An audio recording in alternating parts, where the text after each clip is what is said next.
देश दुनिया के तमाम बड़े मुद्दों के पीछे का सच। सनमार्क प्रेजेंट्स एडिटर्स कट। नमस्कार दोस्तों, सबसे पहले धनतेरस की शुभकामनाएं।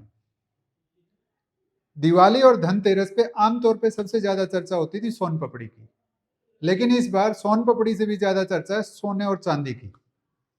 और हो भी क्यों ना, वो भाव इतना खा रहे हैं। पिछले एक साल में सोने और चांदी ने जो बवाल मचाया है, मतलब हर आदमी हैरान है और हर आदमी परेशान भी। हैरान इसलिए कि सोना और चांदी इतने महंगे क्यों हो गए, और परेशान इसलिए कि अभी खरीदें कि नहीं खरीदें। और धनतेरस पे तो खरीदा जाता है सोना चांदी, तो यदि धनतेरस पे खरीद लिया और कल रेट गिरना शुरू हो गया तो ये टेंशन कि हमने तो गलत टाइम पे खरीद लिया।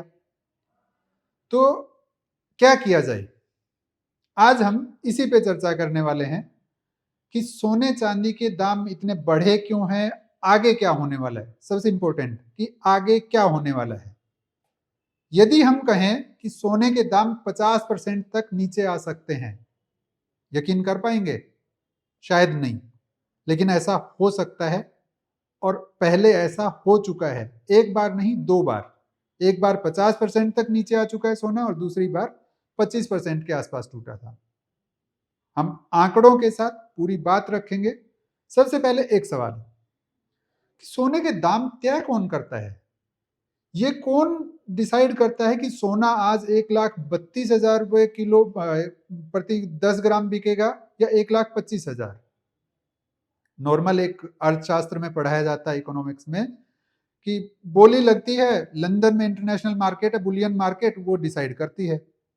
भाई उसका कोई पैमाना तो होगा ना। आखिर कैसे कैसे तय किया जाता है कि 1 ग्राम सोने का दाम कितना होगा? पहली बात, सोने का दाम ग्राम में तय नहीं किया जाता। इंटरनेशनल मार्केट में ऑन्स में तय किया जाता है। ऑन्स मतलब 31.1 ग्राम, और वो डॉलर में तय होता है, रुपए में या बाकी किसी करेंसी में तय नहीं किया जाता। London Boolean market association LBM में ये डिसाइड करता है कि सोने का दाम आज कितना खुलेगा। खुलना उसके हाथ में है, बंद होना उसके हाथ में नहीं है, क्योंकि बंद होना खरीद और बिक्री के हिसाब से तय होता है। तो ये खुलता कैसे है? इसके लिए एक आइस बेंचमार्क एडमिनिस्ट्रेशन IBA ये बनाया हुआ है। ये दिन में 2 बार रेट तय करता है, लंदन के हिसाब से सुबह 9 बजे और 3 बजे। कैसे तय करता है कि इसने जो पिछले दिन का रेट था उसके हिसाब से एक दाम तय किया और कहा कि आज का दाम ये है, अब आप बोलियां लगाइए। बोली कौन लगाएगा? इंटरनेशनल जितने भी सेंट्रल बैंक हैं, यानी देश कह सकते हैं आप इनडायरेक्ट तौर पे, वो बोली लगाएंगे कि उनके पास जो सोना है उनको बेचना है या उस रेट पे खरीदना है उसके लिए। और हेज फंड, जो बहुत बड़े बड़े हेजिंग कंपनियां हैं, वो कि स्टॉक मार्केट को बैलेंस करने के लिए किसी भी तरह का वो इन्वेस्ट करती हैं, तो वहां पे वो भी बोली लगाते हैं। अब उसमें तय किया जाता है कि कोई बैंक या मिनिमम प्राइस पे कौन बेचने को तैयार है और मिनिमम मैक्सिमम प्राइस पे कौन खरीदने को तैयार है। यदि वो डिफरेंस बहुत ज्यादा है तो उसको थोड़ा थोड़ा बैलेंस करते जाता है वो आइस बेंचमार्क जो एसोसिएशन है। वो तब तक बैलेंस किया जाता है यदि बेचने वाले बहुत ज्यादा हैं तो मार्केट उसका मार्केट रेट थोड़ा सा घटा दिया जाता है कि इस पे कौन बेचने को तैयार है और कौन खरीदने को तैयार है। यदि वहां भी पैमाना मैच नहीं हुआ तो थोड़ा सा और कम किया जाता है। ये घट बढ़ तब तक जारी रहती है जब तक कि आपूर्ति और मांग दोनों इक्वल नहीं हो जाते वहां। तो जब वो दोनों इक्वल हो जाते हैं तो वो उस दिन का ओपनिंग प्राइस होता है। उसके बाद तय होता है कि उसके बाद खरीदने वाला खरीद रहा है, वो रेट बढ़ा रहा है, या गिराने वाला बेचने वाला गिरा रहा है, वो उसके बाद की कहानी है पूरी। तो ऐसे तो तय किया जाता है इंटरनेशनल मार्केट का पहला प्राइस। उसके बाद दो तरह से ये चलता है। एक फिजिकल मार्केट, जैसे आप बाजार में गए, आपने सोने सुनार की दुकान पे गए, सराफा मार्केट में गए, आपने गहने खरीदे, सिक्का खरीदा, जो भी है, वो उस टाइम पे आपको किसी फिक्स प्राइस पे नहीं देता है। वो फटाफट एक प्राइस चेक करता है कि आज का भाव कितना है। वो भाव कहाँ से आता है? एक्चुअली इंडिया में भी इसी तरह की एसोसिएशन है। Indian Boolean and jewellers association जो है वो फिक्स करता है कि आज का ओपनिंग प्राइस कितना है। वो भी दिन में 2 बार तय किया जाता है, ठीक लंदन की तरह। और वो लंदन में जो तय होता है पूरी दुनिया के लिए, उसी के आधार पे हमारे यहाँ भी वो तय किया जाता है। उसी आधार पे फिजिकल सोना खरीदा और बेचा जाता है। दूसरा होता है कि ट्रेडिंग के लिए। ट्रेडिंग के लिए कैसे? जैसे स्टॉक मार्केट में स्टॉक्स खरीदे और बेचे जाते हैं, उसी तरह से सोने का फ्यूचर्स खरीदा और बेचा जाता है, सारे मेटल्स का, सारी कमोडिटीज का, न केवल सोने का, चांदी का भी, तांबे का भी, जिंक का भी, किसी का भी आप खरीद बेच सकते हैं। हमारे यहाँ वो काम एमसीएक्स करता है। एमसीएक्स में आप सोने का फ्यूचर्स खरीद सकते हैं या बेच सकते हैं, 1 लॉट भी, 1000 लॉट भी, जितनी आपकी कैपेसिटी हो उसी अनुसार। उससे यदि खरीदने वाले फ्यूचर्स खरीदने वाले ज्यादा बढ़ते जाएंगे तो उसका प्राइस ऊपर बढ़ता जाएगा, और बेचने वाले ज्यादा होंगे तो नीचे होता जाएगा। आमतौर पे हमारे यहाँ पूरा का पूरा जो मार्केट प्राइस है वो इंटरनेशनल मार्केट से तय होता है, न केवल इंडिया से। अब इस बार जो 2025 में लगभग 60-65% बढ़ा है सोने का दाम, उसका कारण क्या है? उसका एक्चुअली ये साइकिल की तरह से होता है कि जब मान लीजिए सोने का दाम 1 लाख था, तब किसी बड़े हेजिंग फंड हाउस ने सोचा कि 1 लाख से ऊपर सोने का दाम नहीं जाएगा। उसने 1000 लॉट्स 1 लाख के दाम पे बेच दिए, और उसके बाद सोने का दाम बढ़ के 1,10,000 हो गया। तो उनको 1 लॉट पे 10,000 रुपए का नुकसान हो रहा है। अब वो थोड़ा सा वेट करते हैं कि नीचे आए तो हम अपने पोजीशन काटें और वापस खरीद लें जो बेचा था हमने, क्योंकि नुकसान हो रहा है। वो 1,05,000 पे आते ही क्या करेंगे कि चलो आधा तो खरीद लें, कुछ तो कम हुआ। तो वो जो गिरावट शुरू हुई थी वो वापस से खरीदारी में बदल जाती है। इस तरह से ये सर्कल चलता रहता है और बढ़ता रहता है। अब ये गिरेगा कब? जब कोई बड़ा इंटरनेशनल ऑर्गेनाइजेशन या सेंट्रल बैंक या बहुत बड़ा कोई हेजिंग फंड वो अचानक से अपनी पोजीशन काटना शुरू कर देगा ऊपर से, तब जाके इसके दाम कम होना शुरू होंगे। अब आते हैं हमने जो शुरू में कहा था उस पे कि सोने के दाम 50% तक टूट सकते हैं। कैसे? जिन लोगों ने 2070-80 का दशक देखा है या उसके बारे में सुना है या पढ़ा है, वो जानते हैं कि ये हवा में नहीं है, ये आंकड़ों पर आधारित बात है कि वास्तव में ऐसा हो सकता है। और हम जो टाइम बता रहे हैं, जो दायरा बता रहे हैं, उसको आज के टाइम से आप मैच करके देखेंगे तो आपको लगेगा कि ठीक उसी तरह की सिचुएशन आज भी है जैसे उस दौरान थी। 1970-80 के दशक में हुआ क्या था, बता देते हैं आपको कि 1970 से 72, 2 साल में सोने का दाम $25 प्रति औंस से बढ़ के $50 हो गया। 2 साल में 2 गुना, 100% ग्रोथ। और इनफैक्ट वो 1980 तक आते आते यानी 10 साल में वो $500 प्रति औंस तक पहुंच गया। $500। कारण क्या था? ठीक वैसी स्थितियां थी जैसी आज हैं। पहला घटनाक्रम हुआ दिसंबर 1979 में, 1979 दिसंबर में सोवियत संघ होता था तब, उसने अफगानिस्तान पे अटैक किया, घुसपैठ की, उसके एरिया पे कब्जा करने की कोशिश की। ठीक वैसा ही जैसा अभी कई देशों में हो रहा है, जैसे रूस ने यूक्रेन पे किया हुआ है, इजराइल ने गाजा पे किया हुआ है, ठीक वैसी सिचुएशन थी। बचाव में कौन आया? अमेरिका आया, इनडायरेक्ट वे में कि हम अफगानिस्तान पे कब्जा नहीं करने देंगे, सोवियत संघ को तोड़ने की तैयारी शुरू, जो भी हुआ। ठीक वैसी स्थितियां आज भी हैं। यूक्रेन को बचाने के लिए कौन सामने है? अमेरिका। इजराइल के साथ कौन खड़ा है? अमेरिका। ठीक, ये पहली सिचुएशन जिसको जियोपॉलिटिकल टेंशन बोलते हैं, वो वाली चीज। दूसरी चीज जो उसके बाद हुई, सिर्फ वही नहीं, उसी दौरान ईरान बड़ी पावर हुआ करता था उस दौरान। ईरान ने बहुत सारे अमेरिकियों को अपने यहाँ बंधक बना लिया था। आप वो पूरा एपिसोड पढ़ना चाहेंगे इंटरनेट पे मिल जाएगा आपको। मतलब इनफैक्ट 444 दिन तक उन्होंने 1979 में 50 से ज्यादा अमेरिकियों को अपने यहाँ कैद कर लिया था, बंधक बनाए रखा था।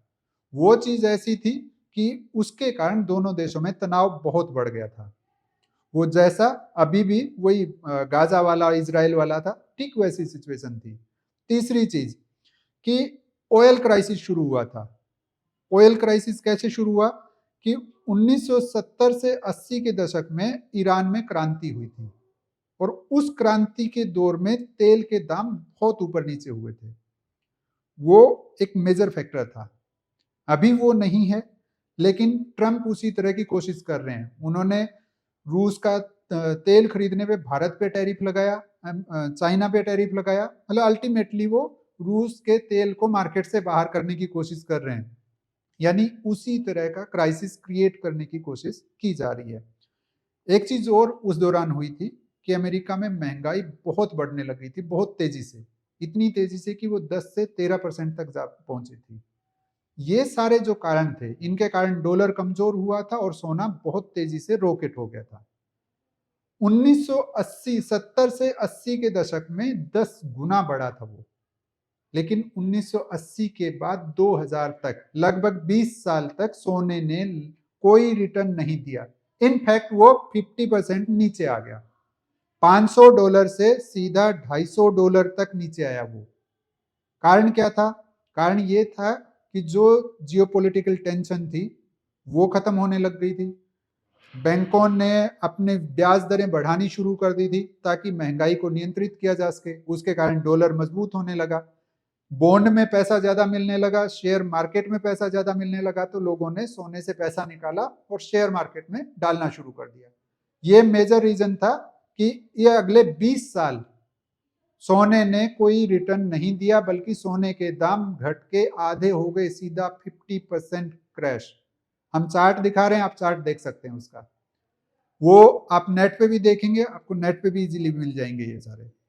उसके बाद क्या हुआ कि 2000 के आसपास, आपको याद होगा, याद नहीं होगा तो सुना होगा, पढ़ा होगा कि जो आईटी का बबल क्रैश था, Y2K जिसको बोलते थे, कि सन 2000 में सारे कंप्यूटर बंद हो जाएंगे, वायरस आ जाएगा, एक ऐसा बबल क्रिएट हुआ और वो फूटा। और फूटा तो ऐसा फूटा कि सारे शेयर मार्केट धड़ाम से गिरे। उसी कारण से 2000 से लेके सन 2000 से लेके और 2011 तक सोना फिर बहुत तेजी से बढ़ा। इसी दौरान 2007 का क्रैश भी आया मार्केट में, पूरे वर्ल्ड में, वो भी एक रीजन था। लेकिन 2012 से लेके 2020 तक सोने के दाम फिर कम हुए। जितना सोना चढ़ा था उसका 25% सोना वापस नीचे चला गया, इतना ऊपर नीचे हुआ। 2020 में क्या हुआ? 2020 में जब ये हुआ कि कोविड आ गया है, पूरी दुनिया ठप हो गई है, लॉकडाउन हो गए हैं, तो शेयर मार्केट बुरी तरह से क्रैश हुए, न केवल इंडिया के, पूरी दुनिया के। तो क्या हुआ? वहां से पैसा निकला और सोने में जाने लगा। पिछले 5 साल में 2020 से अब तक, जब से कोविड आया था, चाइनीज वायरस कोरोना आया था, तब से अब तक सोने ने 22 पॉइंट पर एनम का रिटर्न दिया है। यानी हर साल 22% का रिटर्न सोना दे रहा है 2020 से अब तक। तो अब क्या इसी रफ्तार से सोना बढ़ेगा या पहले की तरह 50% क्रैश होगा? पहली चीज कि आमतौर पे सोने का जो साइकिल है वो 10 साल के लिए चलता है, कि 1970 से 1980 तक 10 साल बढ़ा, उसके बाद 20 साल जीरो, कोई रिटर्न नहीं, उल्टा नेगेटिव रिटर्न। 2000 से लेके 2011 तक 11 साल बढ़ा और उसके बाद अगले 8-10 साल कोई रिटर्न नहीं, इनफैक्ट 25% माइनस। तो अब क्या? और आगे को ध्यान रखते हुए, आगे का ध्यान रखते हुए हमें इन्वेस्टमेंट करना चाहिए कि नहीं करना चाहिए? भाई नहीं करेंगे तो हो सकता है कि हम बहुत बड़ी रैली से चूक जाएं, और करेंगे तो पता लगा कि वो करेक्ट होना शुरू हो जाए। तो ऑप्शन क्या? पहली बात, कुछ चीजें पॉजिटिव हैं, कुछ चीजें नेगेटिव हैं। जस्ट पहली चीज जो है कि शेयर मार्केट अभी पूरी दुनिया के ऐसे कोई साइन नहीं दिखा रहे हैं कि वो बहुत ज्यादा गिरावट आने वाली हो या बहुत ज्यादा एक्स्ट्रा ऑर्डिनरी वो जंप देने वाले हों। ये न्यूट्रल पॉइंट है गोल्ड के लिए। और पॉजिटिव पॉइंट क्या है? पॉजिटिव पॉइंट ये है कि हम 10 साल में से ठीक हाफ पे पहुंचे हैं, 5 साल। यानी साइकिल देखें तो अगले 5 साल और ऐसे हैं कि सोने का दाम बढ़ सकता है। 2, 3, 4, 5% की बात अलग है, उसके बाद वो ग्रोथ बढ़ना शुरू हो जाएगा। मतलब ये 5% 10% टूटा और उसके बाद गोल्ड फिर बढ़ना शुरू हो गया तो लगेगा कि हाँ हम चूक गए, और 2030 के बाद पता लगा कि फिर से वापस नीचे आना शुरू हो गया। कारण है उसके पीछे कि अभी जो जियोपॉलिटिकल टेंशन चल रही हैं वो धीरे धीरे शांत होने लगी हैं। पहला कि इजराइल और गाजा का वार लगभग खत्म हो गया है, दोनों में शांति समझौता हो गया है। ट्रंप किसी भी तरह यूक्रेन और रूस का वार भी खत्म करवाना चाहते हैं। यदि ये दोनों चीजें हो जाती हैं तो उसके बाद पूरा ध्यान इकोनॉमी पे रहेगा। इकोनॉमी सुधरी तो लोग फिर से सोने से पैसा निकालेंगे और शेयर मार्केट में लगाना शुरू कर देंगे। तो अब क्या किया जाए? शेयर मार्केट का रिटर्न देखा जाए, उसमें पैसा लगाया जाए या गोल्ड में? उसका एक ही उपाय है कि आप लमसम पैसा लगाने की बजाय सिस्टमेटिक इन्वेस्टमेंट कीजिए। कहीं ऐसा ना हो कि आप एकदम से पैसा लगा दें और उसके बाद करेक्शन होना शुरू हो जाए, या 1980 से 2000 के दशक के बीच का जो टाइम था 20 साल, उस तरह से आप माइनस में रहें और आप दोहरा नुकसान हो, एक तरफ सोने में बेनिफिट ना मिले और दूसरी तरफ शेयर मार्केट का जो बुल रन है वो मिस कर जाए। सिस्टमेटिक इन्वेस्टमेंट प्लान यानी थोड़ा थोड़ा करके आप शेयर में भी लगाते रहिए, थोड़ा थोड़ा करके सोने में भी लगाते रहिए, बैलेंस करके चलिए तो नुकसान नहीं होगा। लेकिन हाँ, ये कोई नहीं बता सकता कि सोना कब गिरेगा। करेक्शन आएगा, देर सवेर पक्का आएगा। कब आएगा उसके लिए देखते रहिए। धन्यवाद।